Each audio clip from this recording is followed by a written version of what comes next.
Hello everyone, welcome back to my YouTube channel. आज का हमारा टॉपिक है एड्रेनर्जिक ड्रग्स। तो एड्रेनर्जिक ड्रग्स वो ड्रग्स होती हैं जो बॉडी के सिंपैथेटिक नर्वस सिस्टम को एक्टिवेट करती हैं, मतलब फाइट और फ्लाइट सिस्टम को ऑन कर देती हैं। तो इसके इफ़ेक्ट क्या होते हैं? हार्ट रेट इंक्रीज हो जाती है, कार्डियक आउटपुट इंक्रीज हो जाती है, ब्लड वेसल्स में चेंज देखने को मिलते हैं।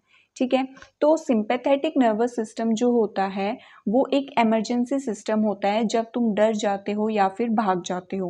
ठीक है, यहाँ पे लिखा है adrenergic drugs are agent that stimulate alpha and beta receptor. ये बॉडी के स्विचेस होते हैं, जो रिसेप्टर हैं ये क्या होते हैं? बॉडी के स्विचेस होते हैं। अल्फा जो है वो ब्लड वेसल्स कंट्रोल करता है, बीटा 1 हार्ट कंट्रोल करता है, बीटा 2 लंग्स ब्रोंकोडाइलेशन करता है। ठीक है, कार्डियक आउटपुट क्या होती है कि हार्ट कितना ब्लड पंप करता है पर मिनट।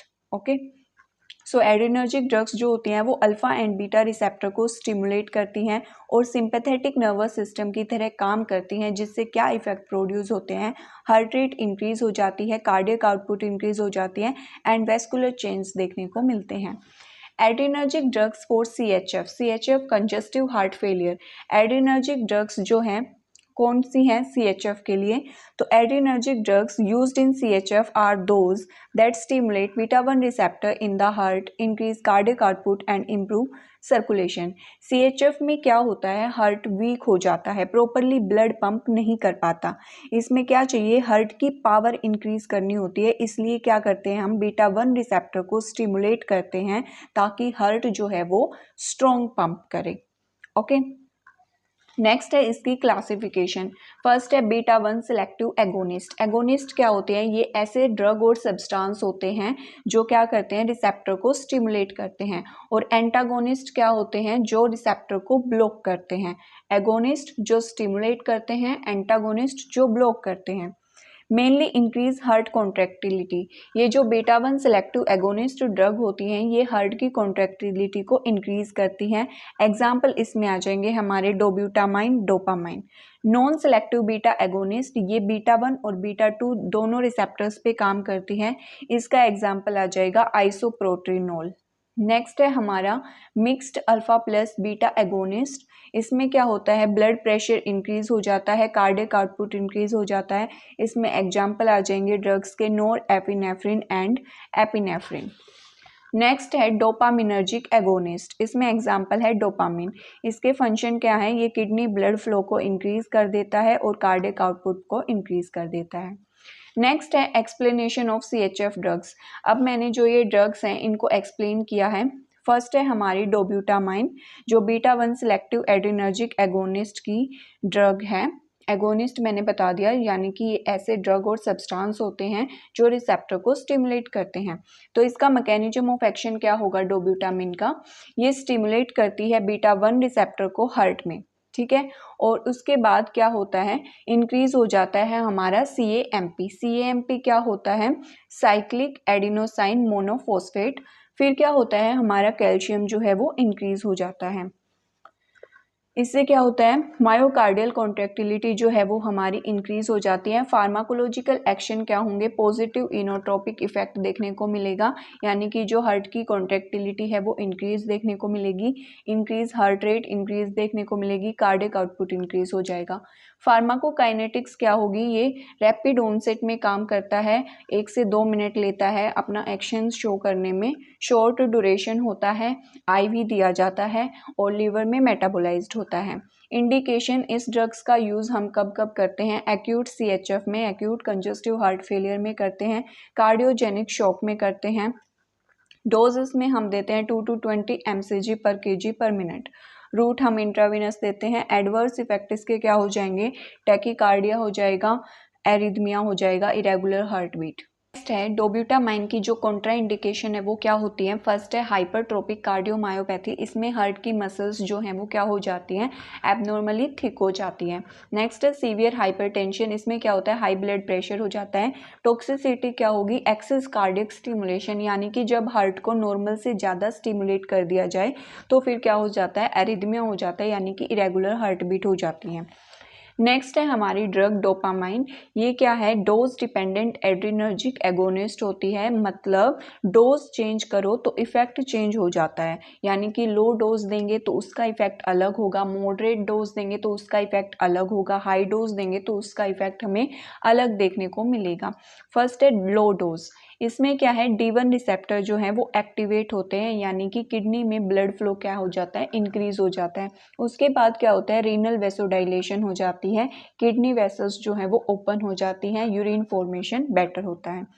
नेक्स्ट है हमारी मॉडरेट डोज अगर हम देते हैं तो बीटा 1 रिसेप्टर जो है वो एक्टिवेट हो जाते हैं, जिससे जो है हमारी कार्डियक आउटपुट जो है वो इंक्रीज हो जाती है और हार्ट जो है वो स्ट्रॉन्ग पंप करता है।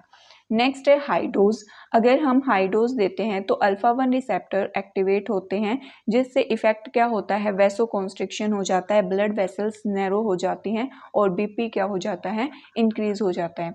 फार्माकोलॉजिकल एक्शन में क्या देखने को मिलेगा? कार्डियक आउटपुट इंक्रीज देखने को मिलेगी, रीनल ब्लड फ्लो इंक्रीज देखने को मिलेगा, ब्लड प्रेशर इंक्रीज देखने को मिलेगा। नेक्स्ट है हमारी फार्माकोकाइनेटिक्स। ये आईवी दिया जाता है, रैपिड ऑनसेट हो जाता है, शॉर्ट हाफ लाइफ होती है इसकी। नेक्स्ट है हमारी इंडिकेशन। इंडिकेशन हम इसको congestive heart failure with shock में देते हैं, हाइपोटेंशन में देते हैं। डोज क्या होंगी इसकी? 2 to 10 mcg पर केजी पर मिनट आईवी दिया जाता है, रूट हम इंट्राविनस देते हैं। एडवर्स इफेक्ट इसमें क्या हो सकते हैं?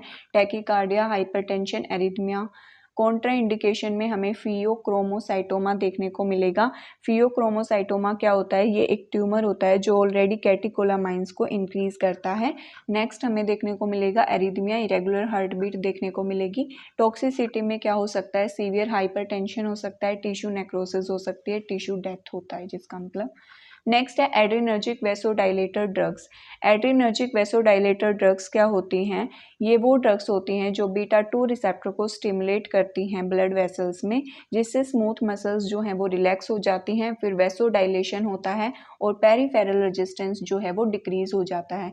पेरीफेरल रेजिस्टेंस जो है ये ब्लड वेसल्स का रेजिस्टेंस होता है। अगर ये डिक्रीज हो जाता है तो हमारा बीपी भी क्या हो जाता है? डिक्रीज हो जाता है। नेक्स्ट है हमारी क्लासिफिकेशन ऑफ एड्रीनर्जिक वेसोडाइलेटर।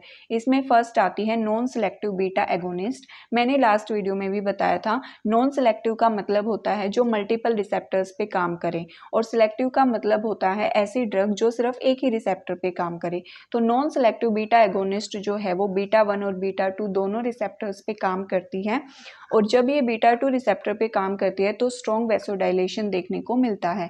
इसमें एग्जाम्पल जो है हमारे ड्रग्स का वो आ जाएगा आइसोप्रोटेनोल। नेक्स्ट एड्रीनर्जिक वेसोडाइलेटर ड्रग्स की सेकंड क्लासिफिकेशन है सिलेक्टिव बीटा 2 एगोनिस्ट, यानी कि जो एक ही रिसेप्टर पे काम करें। प्राइमरली ये क्या कोज करती है? वेसोडाइलेशन करती है, ब्रोंकोडाइलेशन करती है। इसमें एग्जाम्पल आ जाएंगे हमारे सैल्ब्यूटामोल और टर्ब्यूटालाइन। नेक्स्ट है, मैंने इनको एक्सप्लेन किया है वेसोडाइलेटर ड्रग्स को। फर्स्ट है आइसोप्रोटेनोल। आइसोप्रोटेनोल जो है वो नॉन सेलेक्टिव बीटा एगोनिस्ट है। बीटा 2 स्टिमुलेट होगा तो वेसोडाइलेशन होती है, बीटा 1 स्टिमुलेट होगा तो हार्ट रेट इंक्रीज होती है, कार्डियक आउटपुट इंक्रीज होती है। फार्माकोलॉजिकल एक्शन इसमें क्या होंगे? पेरिफेरल रेजिस्टेंस कम हो जाएगा, कार्डियक आउटपुट इंक्रीज होगी, हार्ट रेट इंक्रीज होगी। फार्माकोकाइनेटिक्स क्या होती है? रैपिड ऑनसेट होती है, शॉर्ट एक्टिंग होती है, आईवी रूट से दी जाती है। इंडिकेशन इस ड्रग्स का यूज हम कहाँ करते हैं? ब्रेडिकार्डिया में करते हैं, हार्ट ब्लॉक में करते हैं। डोज हम देते हैं 0.01 to 0.1 mcg पर kg पर मिनट आईवी। रूट इंट्राविनसली दी जाती है। एडवर्स इफेक्ट इसमें हो सकते हैं tachycardia, palpitation and arrhythmia. Next है कॉन्ट्रा इंडिकेशन। कॉन्ट्रा इंडिकेशन जो है वो इस्केमिक हार्ट डिसीज, यानी कि जब हार्ट को प्रॉपर ब्लड नहीं मिलता, टैकी एरिथमिया हो सकता है, टॉक्सिसिटी में सीवियर टैकीकार्डिया हो सकता है, कार्डियक इस्केमिया हो सकता है। नेक्स्ट है हमारी सैल्ब्यूटामोल। सैल्ब्यूटामोल जो होती है वो सिलेक्टिव बीटा 2 एगोनिस्ट होती है। इसका मैकेनिज्म ऑफ एक्शन क्या होगा? ये बीटा 2 रिसेप्टर को स्टिमुलेट करती है, जिससे CAMP इंक्रीज होता है। CAMP साइक्लिक एडिनोसाइन मोनोफॉस्फेट होता है, जिससे क्या होता है? स्मूथ मसल्स जो हैं वो रिलैक्स हो जाती हैं। फार्माकोलॉजिकल एक्शन इसमें क्या होगा? वेसोडाइलेशन होगी, ब्रोंकोडाइलेशन होगी। फार्माकोलॉजिकल एक्शन, सॉरी ये मैंने 2 बार लिख दिया है। नेक्स्ट है हमारी फार्माकोकाइनेटिक्स। फार्माकोकाइनेटिक्स में क्या होगा? Oral and inhalation. और रैपिड ऑनसेट देखने को मिलेगा। हिपैटिक मेटाबॉलिज्म यानी कि लीवर में मेटाबॉलिज्म होगा इसका। इंडिकेशन, इस ड्रग्स का यूज़ हम कहाँ करते हैं, अस्थमा में करते हैं। COPD, chronic obstructive pulmonary disease, जिसमें एयरवे ऑब्स्ट्रक्शन होता है। माइल्ड वेसोडाइलेशन स्पॉट में करते हैं। डोज इसमें 2 to 4 mg हम ओरली देते हैं। इनहेलेशन एज रिक्वायर्ड, इनहेलेशन से भी दे सकते हैं। नेक्स्ट है हमारा रूट, हम इसको ओरली और इनहेलेशन से दे सकते हैं। एडवर्स इफेक्ट इसमें देखने को मिलते हैं। ट्रिमर, ट्रिमर क्या होता है, जब बॉडी के किसी पार्ट का अपने आप हिलना या फिर कांपना आप बोल सकते हो। टैकीकार्डिया, नर्वसनेस देखने को मिलती है।